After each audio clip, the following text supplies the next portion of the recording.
Hello everyone, welcome back to our YouTube channel. Last పార్ట్లో ద్రుపదుడు తన మాయా సృష్టితో పంచరత్న వ్యూహంతో 5గురు ద్రుపదులుగా కనపడి దుర్యోధనను అయోమయంలో పడవేస్తాడు. ఆ తర్వాత ఏం జరిగిందో ఇప్పుడు తెలుసుకుందాం.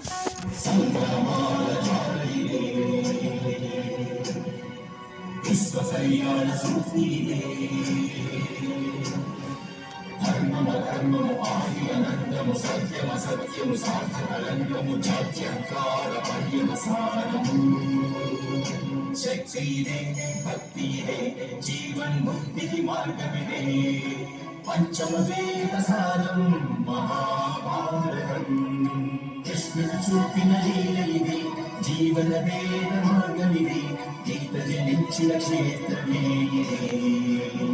మహాభారతం. దుర్యోధనుడు ఆ 5గురిలో నిజమైన ద్రుపదుడు ఎవరిలో కనుక్కునే లోపే సైనికులు వచ్చి దుర్యోధన్ని బంధిస్తారు. ఆ తర్వాత ద్రుపదుడు, రాకుమారా, ఇంకా నువ్వు ఓడిపోయావు, నీ పరాజయాన్ని అంగీకరించు, నీ 104 మంది అన్నదమ్ములు కూడా బందీలు కాబడ్డారు, ఇప్పుడు నువ్వు కూడా బందీ అవుతున్నావని దుర్యోధన్ని కూడా బంధిస్తారు. ఆ తర్వాత మిమ్మల్ని చూడ్డానికి మీ తాతయ్య భీష్ముడు రావాల్సిందే, ఇప్పుడు మిమ్మల్ని చూసి ఎంత గర్వపడతారో చూద్దాము. మీ గురు ద్రోణాచార్యుల వారు ఈ చక్రవ్యూహాన్ని ఎలా ఛేదించాలో మీకు నేర్పించలేదా? ఇది ద్రుపదుడి చక్రవ్యూహం అని అంటాడు. ఆ తర్వాత ద్రుపదుడు, నేను మీ 105గురు అన్నదమ్ములను ఏమీ చేయను, మీ జుట్టు కత్తిరించి గాడిదల మీద మిమ్మల్ని హస్తినాపురానికి పంపుతాను అని అంటాడు. ఆ తర్వాత మీ మీ తాతయ్య అయిన భీష్ముడు ఖచ్చితంగా మిమ్మల్ని విడిపించడానికి ఇక్కడికి వస్తాడు. అప్పుడు మా పితృదేవు పగను మా కూతురైన శిఖండి తీర్చుకుంటుంది. మీ 105గురు రాకుమారులు ఇక్కడే మరణించాలి, ఆ తర్వాత మీ తాతయ్య అయిన భీష్ముడు కూడా ఇక్కడే మరణించాలి అని అంటాడు. ఆ తర్వాత ఒక సైనికుడు ద్రుపదుడి దగ్గరికి వచ్చి, మహారాజా, వీళ్ళు 105 మంది లేరు, 100 మంది రాకుమారులు మాత్రమే ఉన్నారు అని అంటాడు.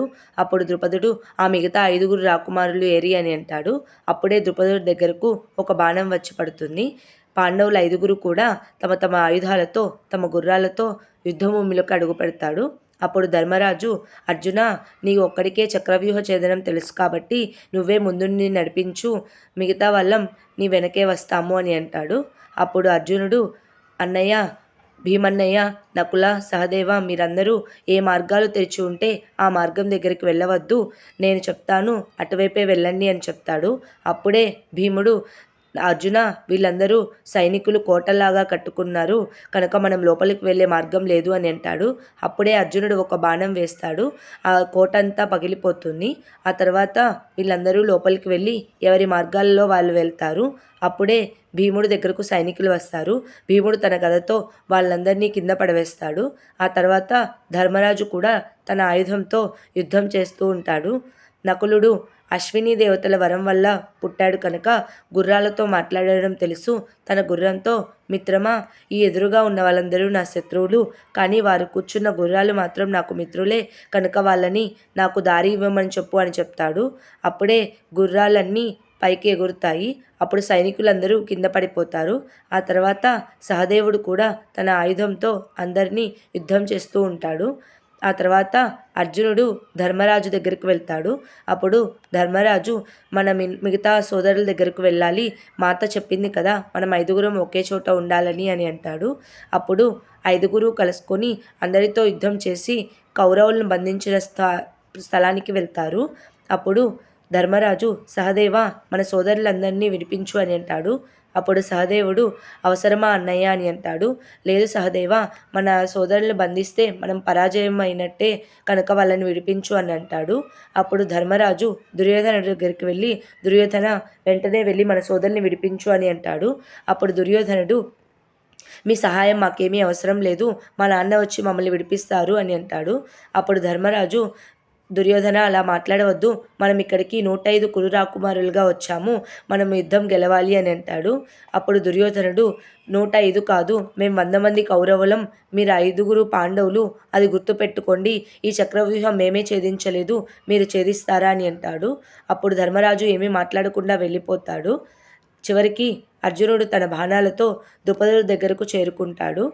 అప్పుడు ద్రుపదుడు దుర్యోధనుడిని అయోమయం చేసినట్లే అర్జునుడి దగ్గర కూడా పంచరత్న వ్యూహం వేస్తాడు.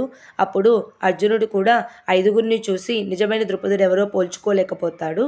వెంటనే అర్జునుడికి సుభద్ర కృష్ణుడు ఇవ్వమని ఇచ్చిన రాళ్ళు గుర్తుకు వస్తాయి. ఆ రాళ్ళు కింద పడిపోతాయి. ఆ రాళ్ళు చూసి కృష్ణుడు ఎందుకు ఇచ్చాడో గుర్తు తెచ్చుకొని నిజమైన ద్రుపదుడిని అర్జునుడు కనిపెడతాడు. మిగతా నలుగురిని కింద పడవేసి, మహారాజా, మీ పంచరత్న వ్యూహం బాగానే ఉంది, కానీ మీ నలుగురు రూపుల్ని మాటిమాటికి ఆదేశం కోసం మీ వైపు చూడకుండా ఉంటే ఇంకా బాగుండేది అని ద్రుపదుడిని అర్జునుడు తన బాణాలతో బంధిస్తాడు. ఆ తర్వాత ద్రోణాచార్యుడి కోసం ఎదురు చూస్తూ ఉంటాడు. ఆ తర్వాత ఏం జరిగిందో నెక్స్ట్ పార్ట్లో తెలుసుకుందాం. Please like, share and subscribe to our YouTube channel. Thank you.